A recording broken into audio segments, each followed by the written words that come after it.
Hi hello guys, welcome back to my YouTube channel. ಇವತ್ತು simple ಆಗಿ ವಾಂಗಿಬಾತ್ ಮಾಡೋದನ್ನ ತೋರಿಸ್ಕೊಡ್ತಾ ಇದ್ದೀನಿ, ಬನ್ನಿ ನೋಡೋಣ.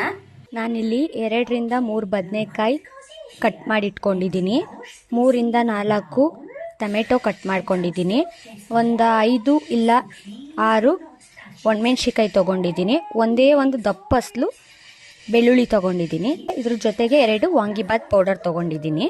ನಾನು ಒಂದು ಬಾಣಲಿಯಲ್ಲಿ ಸ್ವಲ್ಪ ಎಣ್ಣೆ ಹಾಕಿ ಸಾಸಿವೆ ನೋಡಿ, ಕಡಲೆಬೇಳೆ 2 ಸ್ವಲ್ಪ ಫ್ರೈ ಮಾಡಿಕೊಂಡು ಬದನೆಕಾಯಿ ಹಾಕ್ಕೊಂಡಿದ್ದೀನಿ. ಇದು ಸ್ವಲ್ಪ ಜಾಸ್ತಿ ಫ್ರೈ ಆಗಬೇಕು, ಫ್ರೈ ಆದಷ್ಟು ಚೆನ್ನಾಗಿರುತ್ತೆ ವಾಂಗಿಬಾತ್ಗೆ. ನೋಡಿ, ಒಣಮೆಣ್ಸಿಕಾಯಿ ಮತ್ತು ಬೆಳ್ಳುಳ್ಳಿ 2 ಆ್ಯಡ್ ಮಾಡ್ಕೊಂಡಿದ್ದೀನಿ. ಚೆನ್ನಾಗಿ ಫ್ರೈ ಆಗಬೇಕದು. ನೋಡಿ, ಬೇರೆ ಯಾವ ಮಸಾಲೆ ಕೂಡ ಆ್ಯಡ್ ಮಾಡಿಲ್ಲ ನಾನು, ಬರೀ ವಾಂಗಿಬಾತ್ ಪೌಡರ್, ಸ್ವಲ್ಪ ಸಾಲ್ಟ್ ಅಷ್ಟು ಬಿಟ್ಟರೆ ಬೇರೆ ಯಾವ ಮಸಾಲೆನೂ ಆ್ಯಡ್ ಆಗಿಲ್ಲ.